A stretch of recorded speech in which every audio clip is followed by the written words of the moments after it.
नमस्कार, सत श्री अकाल, राम राम सर, खम्बाणी, वणक्कम, प्रणाम। आप सभी को ऑल्टरनेट मीडिया में फिर से स्वागत है।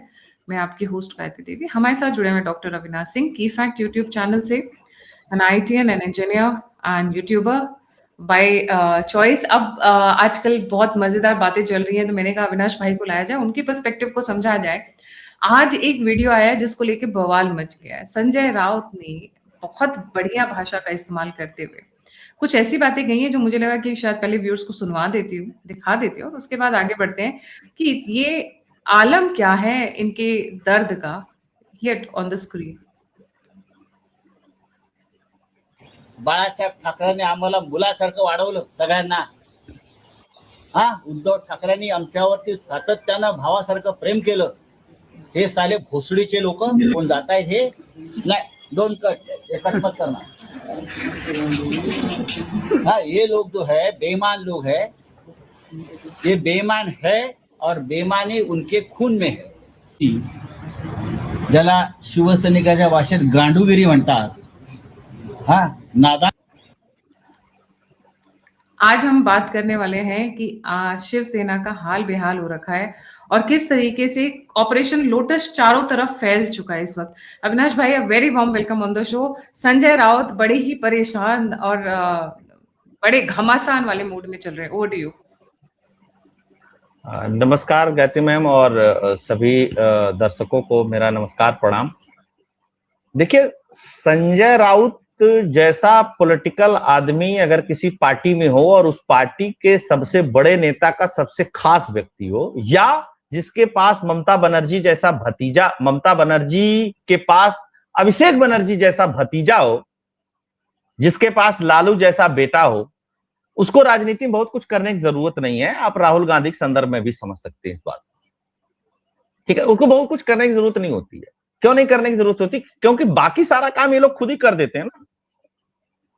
संजय राउत वो व्यक्ति है जो जितना भी वक्तव्य देता है वो सारा कांग्रेस को प्रॉफिट देने के लिए देता है, ठीक।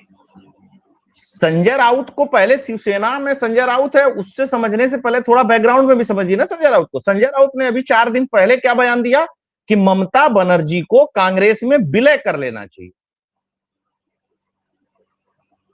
अब किसी पत्रकार को यह पूछना चाहिए कि शिवसेना उद्धव ठाकरे जो है उसको एकनाथ शिंदे में क्यों नहीं विलय कर लेना चाहिए फिर? अच्छा, ममता बनर्जी को क्यों विलय कर लेना चाहिए? संजय राउत ने क्यों कहा? क्योंकि ममता बनर्जी और ममता बनर्जी की जो पार्टी है वो किसी समय में कांग्रेस से ही टूट करके बनी थी, तो उनको विलय कर लेना चाहिए। चलिए भाई, बहुत बढ़िया। तो आज के डेट में जो शिवसेना उद्धव ठाकरे है वो अभी तो टूट के ही बनी है। ओरिजिनल शिवसेना तो एकनाथ शिंदे के पास है, तो उधर क्यों नहीं विलय हो जाना चाहिए? दूसरी बात कि ये बदतमीज आदमी है।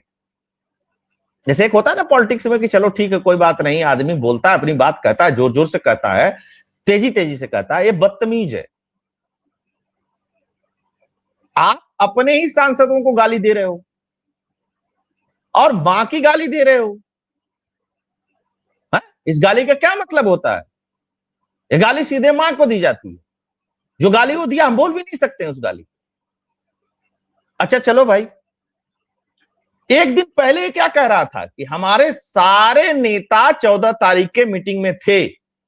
अब आपको पीछे बैकग्राउंड में ले चलता हूं, हो क्या रहा है यहां पे। बेसिकली जब ये पार्टी टूटने की बात आई और ये लोग एकनाथ शिंदे के साथ जाने के लिए तैयार हुए, तो संजय राउत को भेजा गया दिल्ली और संजय राउत को भेजा गया अनिल देसाई के साथ दिल्ली।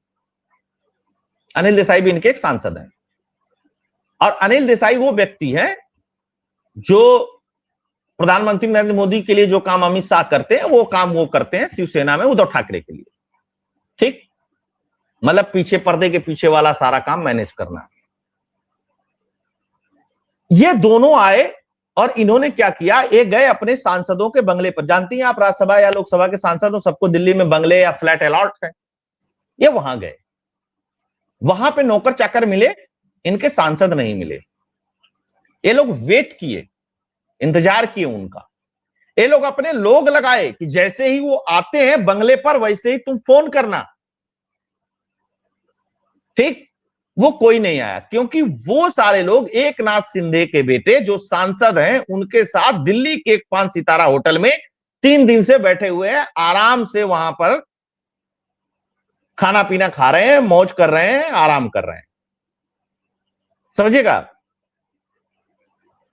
अब वो आराम कर रहे हैं, तुम यहां पे आए।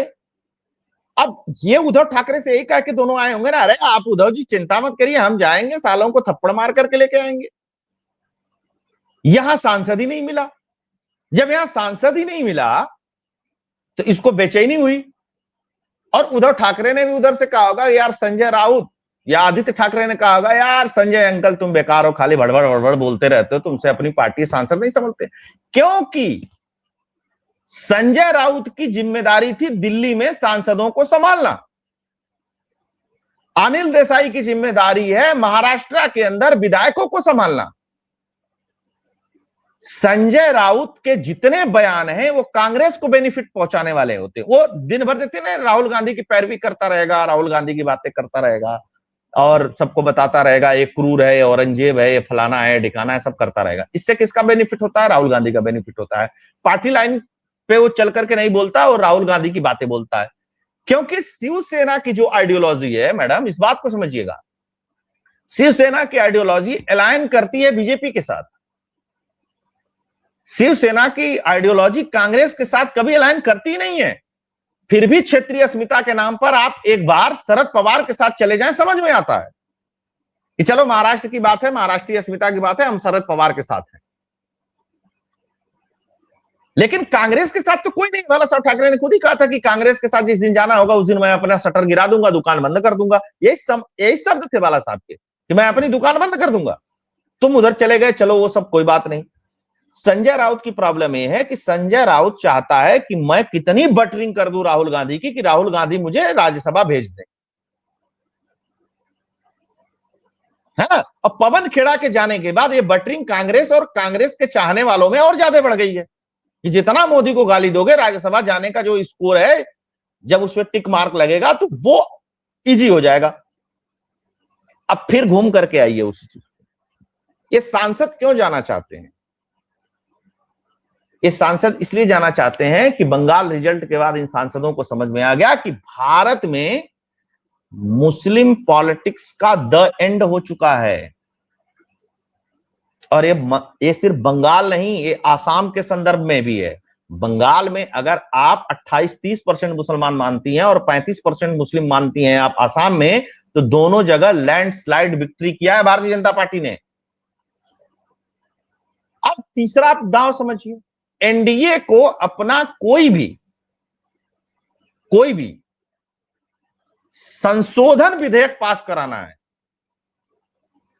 संविधान में संशोधन विधेयक कोई पास कराना है, तो 2/3 मेजोरिटी चाहिए।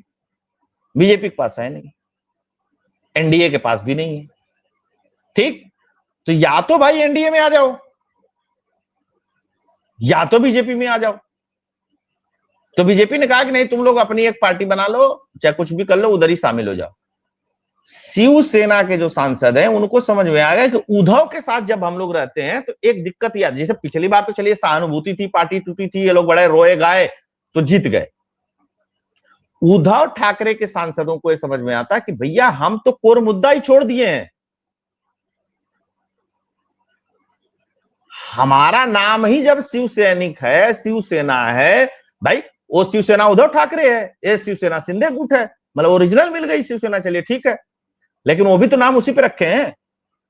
और बात हम भगवान शिव के अगेंस्ट कर रहे हैं और जनता में वोट हिंदूवादी छवि की वजह से मिलता है। तो उन्होंने कहा भैया इनके साथ रहने कोई फायदा नहीं, इसलिए वो एकनाथ शिंदे ने ऑपरेशन टाइगर 2.0 चला रखा है। ये तो वो खबर है मैडम ना जिसके बारे में लोग जानते हैं। मैं 6-7 दिन पहले ही अपने चैनल पे इस पे लाइव किया था कि उद्धव ठाकरे की शिवसेना टूटने वाली है। तब कुछ हलचल नहीं थी कहीं पे, अभी चल नहीं रही थी, कुछ अंदर से कोई गोपनीय बात आई थी मेरे पास, तो मैंने उस पर किया था। ऑपरेशन टाइगर 2.0 में यही काम नहीं कर रहे हैं एकनाथ शिंदे, इनके पार्टी का जो संगठन का स्ट्रक्चर है उसको भी तोड़ रहे हैं। अभी कल की खबर आपको बताऊं, नागपुर में लगभग पूरा संगठन तोड़ दिया गया इनका। उद्धव ठाकरे का। और वहां के जितने भी युवा मोर्चा के और ये वो नगर के और जितने भी लोग थे वो सब एक नाथ शिंदे के साथ चले गए, पार्टी में शामिल हो गए। उनको कौन सा लाभ मिला था भाई? उनको क्या मिल जाता उससे? है ना? वो तो कोई एमपी एमएलए नहीं है, उनसे तो सरकार बन बिगड़ नहीं रही है। और ये सारे जिलों में चला जा रहा है क्योंकि एक नाथ शिंदे अब उद्धव ठाकरे को मातोश्री तक रख देना चाहते हैं, क्योंकि एक नाथ शिंदे अब शिव सैनिकों को यह बताने में सफल रह गए या सफल हो गए कि आप उद्धव ठाकरे, आदित्य ठाकरे और संजय राउत के बयान सुनिए हिंदुओं के लिए क्या है। कांग्रेस के अशोक गहलोत का बयान सुनिए हिंदुओं के लिए क्या है। जैसे आपको समझाना पड़ेगा ना, तो समझाने में सफल हो गए, क्योंकि तुम लोग हिंदुओं के खिलाफ बयान दे रहे हो रोज डेली बैठ करके। तुम कहते हो हम अयोध्या जाएंगे, हम राम से माफी मांगेंगे, हम राम को गले लगाएंगे। तुमने कौन सा पाप किया राम से माफी मांगो भाई?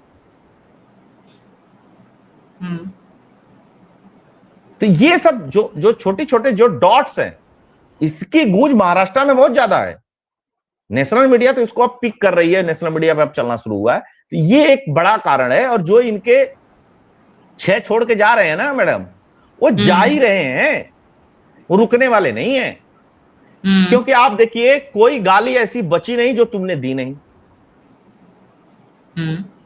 पर्सनल तो सबमिट कर चुके हैं, गाली दिया, मां की गाली दिया, यही नहीं बाप की भी गाली दिया। इन्होंने एक गाली और दिया है कि इनका खून गंदा है। बाप की गाली। जिसको तुम खून गंदा है, जिसकी मां को गाली दीजिए, जिसको पर्सनल गाली दे दिए, और वो भी कहां दिए? लाइव नेशनल मीडिया पे। तो तुम गुंडा हो। जिस दिन चाहेगी ना भाजपा, उस दिन तुमको थपड़िया करके मुंबई से भगा देगी और तुम कुछ नहीं कर पाओगे। और भाजपा छोड़ दीजिए, जिस दिन एक नाथ शिंदे ने अपने कार्यकर्ताओं से कह दिया कि संजय राउत अपने घर से नहीं निकलना चाहिए ना, उस दिन पूरे उद्धव सेना में किसी की मां ने दूध नहीं पिलाया है कि ये घर से बाहर निकल जाए। ये समझ लीजिए। और कारण भी रहेगा ना उसका। कोई पूछेगा क्यों भाई संजय राउत को घर से नहीं बाहर निकलना चाहिए, तो वो दिखाएगा ना वीडियो, कहेगा देखो ये गाली दे रहा है मां को।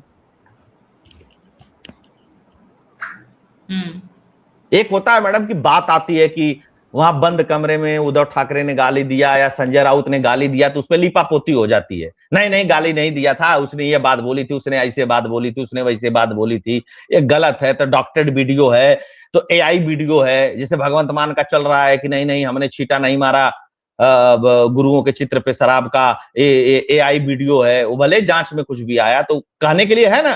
तुम तो लाइव टीवी बोले हो भाई, सफाई किससे दोगे? अब तुम कौन हो? न महाराष्ट्र में तुमकी सरकार, न महाराष्ट्र में तुम्हारे पास इतने लोग हैं, न दिल्ली में तुम्हारी सरकार, न दिल्ली में तुम्हारे पास। राहुल गांधी तुमको बचा लेंगे हर जगह। कांग्रेस मौज में है इस समय, कांग्रेस बहुत खुश है इस समय। और सोनिया गांधी तो इतना खुश है कि जैसे ही टूट रहे हैं वैसे मिठाई बंट जा रही है। 1 किलो ले आओ, काजू कतली बांटो। अब आप इस पे एक सवाल बनेगा ना, कांग्रेस क्यों खुश है? बिल्कुल कांग्रेस इसलिए खुश है, कांग्रेस इसलिए खुश है कि सीधे सीधे 35%, 30% तो मान करके चलिए वोट बैंक पश्चिम बंगाल में कांग्रेस के पास एक झटके में आ गया मुसलमानों का। खुश क्यों नहीं होगी? जितना इवल रिबल, जितना ये सब है अगोड़े भगोड़े, जितना टाइप के उठे टूटे जब हट जाएंगे तो बस एक हो जाएगा ना कि भैया अब शरद पवार खत्म, पार्टी खत्म, काम खत्म उनका। एक तरफ भाजपा एनडीए हो जाएगा, दूसरी तरफ कौन आएगा? कांग्रेस रहेगी। तो उसके लिए तो बेनिफिट है ना। कांग्रेस का राज्य में जो स्पेस है इन्हीं पॉलिटिकल पार्टियों ने घेर रखा है। अब मान लीजिए उत्तर प्रदेश में समाजवादी पार्टी खत्म, तो कौन आएगा? या तो बसपा आएगी या तो कांग्रेस आएगी। इसके अलावा कोई तीसरा विकल्प ही नहीं है वर्तमान में। नहीं है ना। लालू प्रसाद यादव खत्म तो कौन रहेगा वहां पे अपोजिट में? कांग्रेस रहेगी। क्योंकि ये सब तो कांग्रेस का स्पेस लिए हुए हैं, तो कांग्रेस तो खुश है। तभी सोनिया गांधी रोज मिठाई बांटती है। हाँ, 1 किलो रोज काजू कतली आती है, बांटो बांटो, बहुत बढ़िया, इधर टूट गया, हाँ बहुत अच्छा। इसीलिए आप देखेंगे कांग्रेस बहुत ओवर रिएक्ट नहीं कर रही है इस पूरे उस पे, नहीं तो अब तक कांग्रेसी बहुत ओवर रिएक्ट करते, ऐसे हो रहा है वैसे हो रहा है, क्योंकि कांग्रेस को पता है कांग्रेस का तो नहीं ना कोई टूट रहा है? कांग्रेस के नेता टूटते हैं केवल, बाकी तो पॉलिटिकल पार्टियों की पार्टी ही टूट जा रही है ना। अब जैसे रेवंत रेड्डी का भी चल रहा है, बहुत सारी चीजें। क्या चल रहा है? रेवंत रेड्डी कितने दिन रहेंगे कांग्रेस में, कोई भरोसा थोड़ी ना है। वैसे वो संघी है, बहुत लोगों को पता नहीं होगा। हाँ जानते हैं, वो अखिल भारतीय विद्यार्थी परिषद से आए।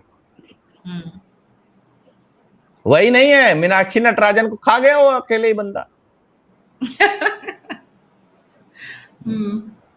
कांग्रेसी कह रहे हैं भाजपा ने लोकतंत्र खतरे में डाल दिया। तुम्हारे मुख्यमंत्री ने कागज दिया था भाई मीनाक्षी नटराजन का, उस कागज के बारे में तो भाजपा वालों को क्या, भाजपा के किसी व्यक्ति को नहीं पता था, खुद तेलंगाना के भाजपा को नहीं पता था मीनाक्षी नटराजन के खिलाफ इस तरीके की एप्लीकेशन है।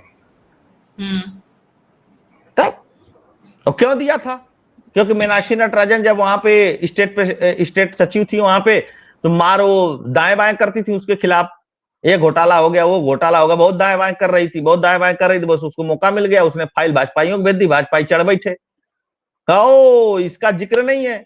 अच्छा मजे की बात क्या है, मीनाक्षी नटराजन का जो वकील है वो दोनों तरफ मिला हुआ है। आपको हम ब्रेकिंग खबर बता रहे हैं, बात समझिएगा, मैं झूठ नहीं बोला मैडम, ये मैं मजाक नहीं कर रहा हूं। मीनाक्षी नटराजन के जिस वकील ने मीनाक्षी नटराजन की नोटरी बनाई, नोटिफाइड होता है चुनाव आयोग में, जो जमा होता है पूरा नोटिफाइड होता है, इसको बढ़िया वकील बनाता है।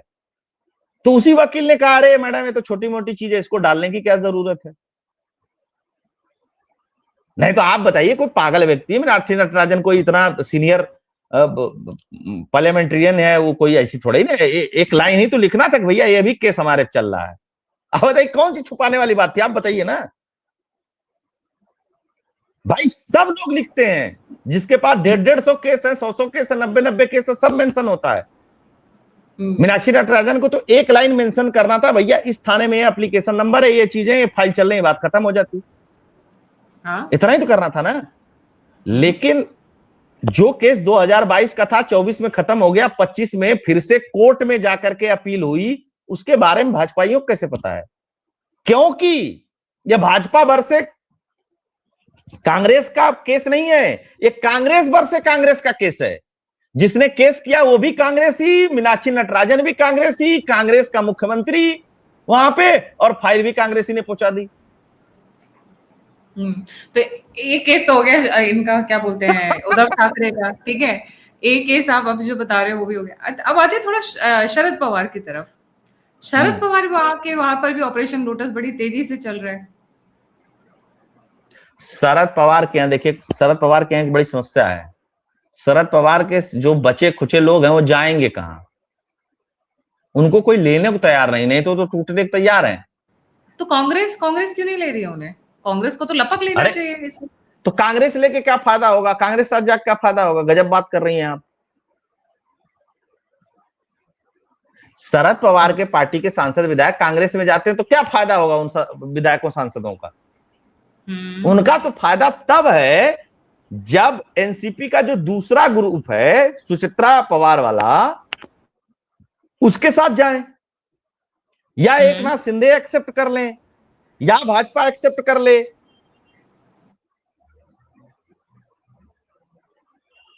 कांग्रेस साथ जाकर क्या करेंगे वो? अभी तो आपको बता रहा हूं, आप रुकिए। विपक्ष की जो रवैया है ना, हमको तो लगा था कहीं उत्तर प्रदेश में न खेला हो है। न्यूज तो आनी शुरू हो गई। समाजवादी पार्टी के 21 एमएलए टच में है।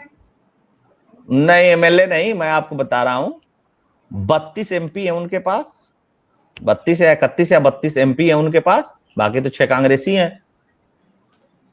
उसका 2/3 होता है 22 एमएलए, नहीं एमपी की बात कर रहा हूं मैं। भाजपा को चाहिए 2/3 मेजोरिटी, उसको 3 कानून पास कराने, क्योंकि राहुल गांधी की टोंडबाजी जो है वो भाजपा को खत्म करनी है। जो राहुल गांधी ने महिला आरक्षण संशोधन विधेयक गिर जाने के बाद बाहर आकर के मीडिया में कहा था कि मैंने मोदी को रोक दिया, बदला लेना है भाजपा को उसका। भाजपा अगर वो पूरा नहीं होगी तो ये भी कहेगी कांग्रेस के 5 सांसदों तुम इस्तीफा दो, तुम्हारा चुनाव जिताने की जिम्मेदारी मेरी।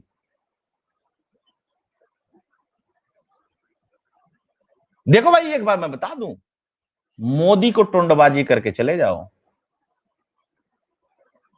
अमित शाह को टोंडबाजी मत करना, अमित शाह से पंगे मत लेना, टोंडबाजी मत करना उस व्यक्ति को, क्योंकि अगर टोंडबाजी कर दिए उसके ऊपर तो वो कल्याण बनर्जी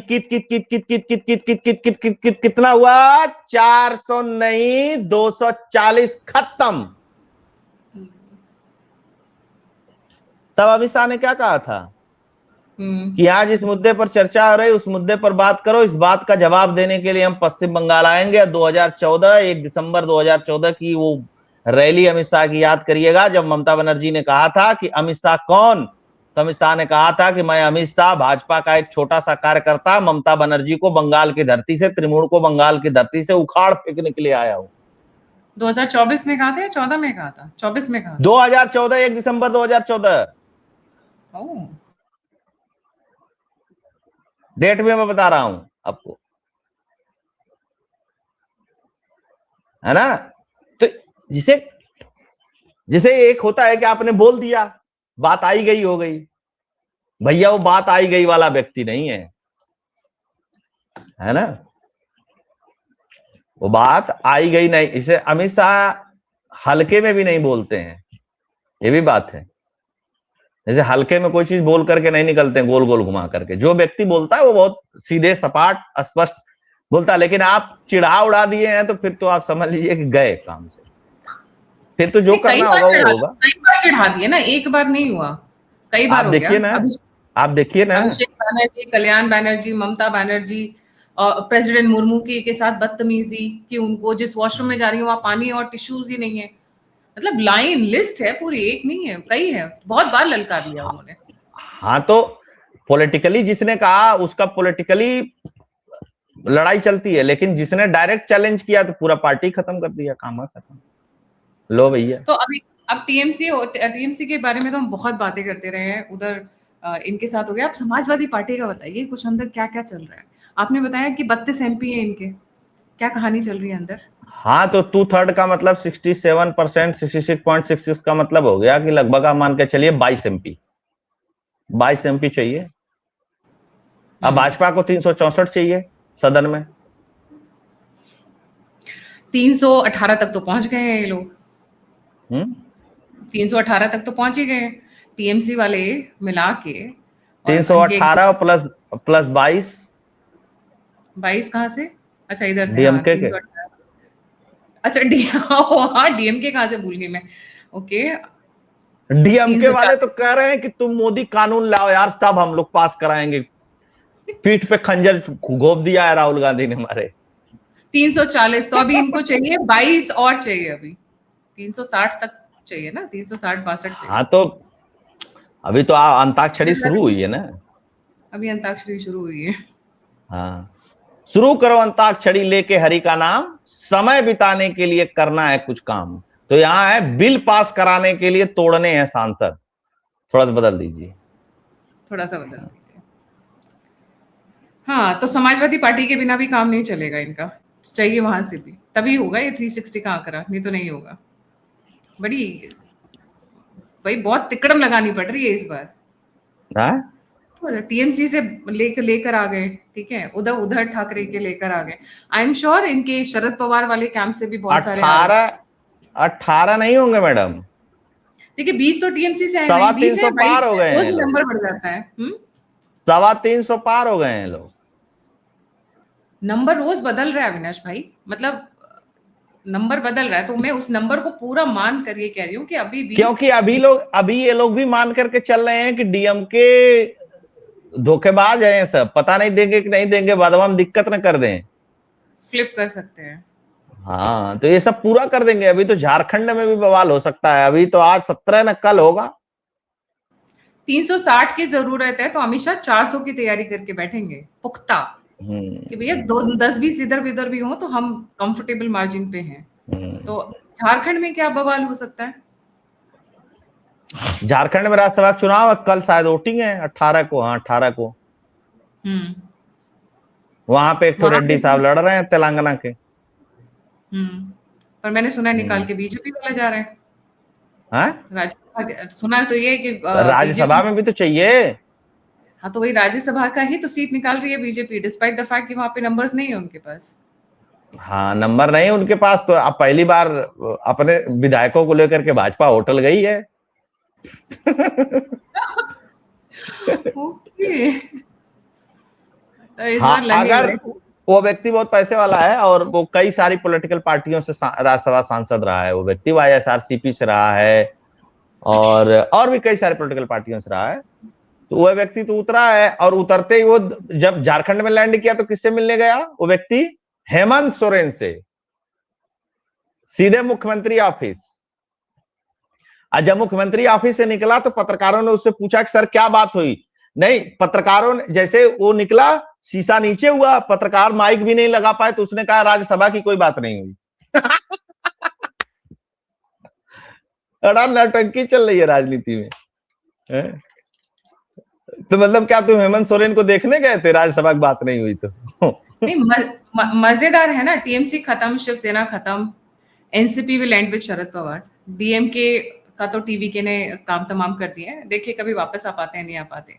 जेडीयू 50% डेड है, 50% बीजेपी चला रही है, आरजेडी कोमा में है, आम आदमी पार्टी डिपेंडेंट ऑन पंजाब देखो निकाल पाते हैं नहीं निकाल पाते, वहां पे सिचुएशन। देखिए बीजेपी का जो कष्ट है उसको भी समझिए आप। बीजेपी की समस्या ही क्षेत्रीय पार्टियां हैं, बीजेपी की समस्या कांग्रेस है ही नहीं। बीजेपी की समस्या क्षेत्रीय पार्टियां हैं। बीजेपी को बहुत अच्छी तरीके से पता है कि युवराज अभी 20 साल तक प्रधानमंत्री पद के रेस में रहेंगे, 75 तक उम्र के, 55 के हैं, 55, 57, 58 के, ठीक है ना, मतलब 57 या 58 के हैं राहुल गांधी, योगी आदित्यनाथ जी से बड़े हैं थोड़े। तो अभी मान लीजिए कि ये रेस में रहेंगे ना 15 साल 20 साल प्रधानमंत्री के, इनको हराना बहुत आसान है भाजपा के लिए।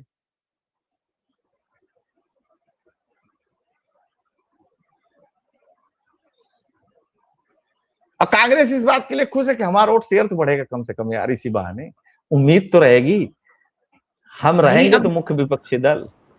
हाँ, ऑब्वियस है कि क्योंकि जो भी वोट है जो इधर जा रहे। अच्छा, आप बताइए कि भाजपा के लिए ममता बनर्जी चैलेंज थी क्षेत्रीय पार्टी के तौर पे ना,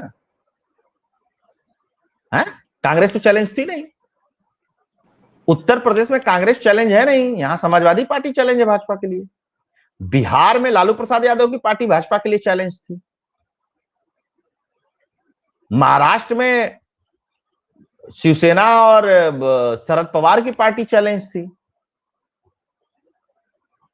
तो महाराष्ट्र में भी कांड हो गया। पंजाब में ठीक है, वहां कांग्रेस और आम आदमी पार्टी है, लेकिन फिर भी अगर आप देखेंगे आम आदमी पार्टी एक क्षेत्रीय पार्टी के तौर पे चैलेंज में भी है ना भाजपा के लिए, वहां पे भी है ना। आप दिल्ली में देख लीजिए, दिल्ली में 15 साल से केजरीवाल ही तो चैलेंज बना हुआ था भाजपा के लिए। तो इस तरीके से आप बहुत सारी जगह पे आप देख सकती हैं जहां पे वो चैलेंज है। आज के डेट में तमिलनाडु में भाजपा के लिए कौन चैलेंज है? क्षेत्रीय पार्टी का चैलेंज है। सारी जगह अक्रॉस द कंट्री ऑलमोस्ट। आप राजस्थान निकाल दीजिए, आप हिमाचल निकाल दीजिए, आप उत्तराखंड निकाल दीजिए, आप कर्नाटक निकाल दीजिए, तो कुछ कुछ, या केरल भी आप उसमें इंक्लूड कर सकते। तो यही 4-5 राज्य बचते हैं जहां पे भाजपा कांग्रेस डायरेक्ट फाइट में है, तो कोई भाजपा को वहां बहुत समस्या नहीं है। लोकसभा जाता है तो विधानसभा आ जाती है, विधानसभा जाता है तो लोकसभा आ जाती है। क्या दिक्कत है? सही है, बढ़िया है। ऑपरेशन लोटस खूब मजे में चल रहा है। भाई ये अटल बिहारी वाजपेयी जी वाली भाजपा नहीं है। सुचिता फलाना पॉलिटिक्स, ये वो दिल उल से सब पॉलिटिक्स नहीं करते हैं लोग, ये लोग दिमाग से पॉलिटिक्स करते हैं और आगे की सोच के पॉलिटिक्स करते हैं। उन्होंने 20 साल 25 साल का प्लान बना रखा है, अपनी पॉलिसीज भी उसी हिसाब से तैयार कर रखी है ना। लगता है इतनी जल्दी जाने तो देंगे? कांग्रेसियों की बात समझ में नहीं आती है। वो भारतीय होकर नहीं सोच रहे हैं, वो रूल करने के पॉइंट ऑफ व्यू से सोच रहे हैं। अगर वो भारतीय होकर सोचेंगे तो बहुत सारी थिंकिंग अगला निशाना पंजाब है। तैयारी शुरू हो चुकी है। ये भगवंत मान की वीडियो जो लीक हुई है, लोगों को क्या लगता है कहाँ से लीक हुई? थोड़ा सा तो नहीं, वो तो सही है, वो तो भगवंत मान वैसे ही है, पियक्कड़ आदमी है, पी के बन जाता है। तो इस मोमेंट पे लीक हुई है, वो बड़ा इंटरेस्टिंग है ना, टाइमिंग बहुत इंटरेस्टिंग है।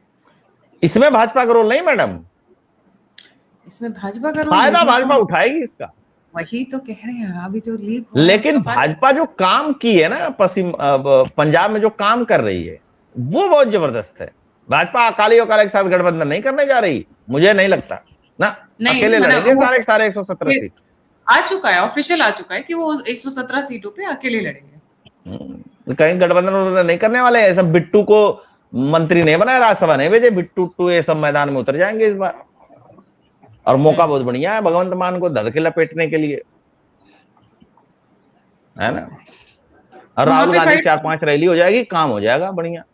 तो जा रहे हैं बस यात्रा करने, आपने सुना नहीं उनकी बस यात्रा के अपडेट के बारे में?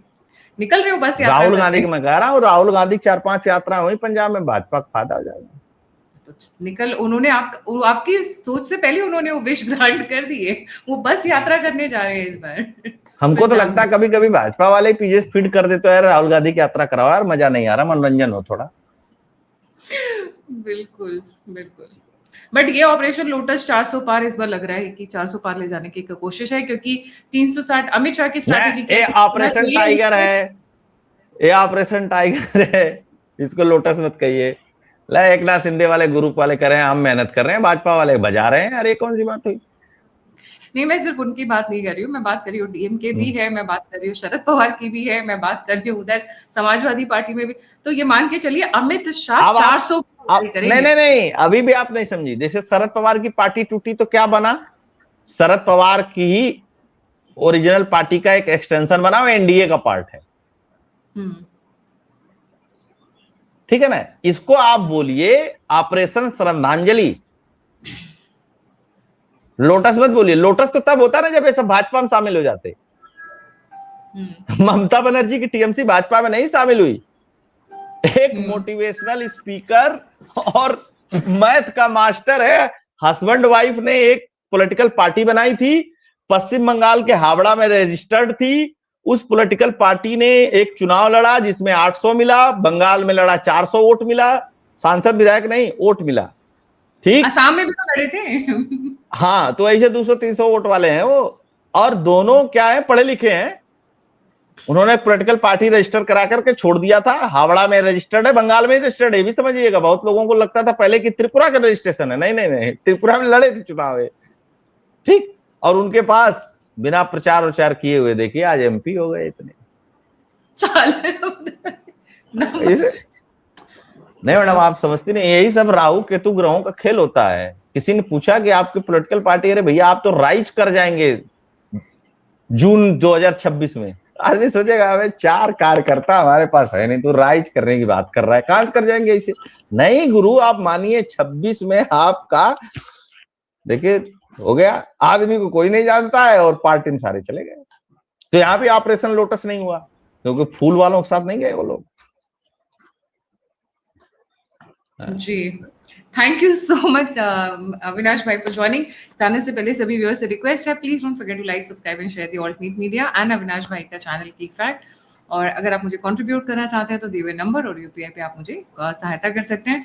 आप मुझसे जुड़ना चाहते हैं तो सभी लिंक्स डिस्क्रिप्शन बॉक्स में। इसी के साथ जय हिंद, जय श्री राम, हर हर महादेव।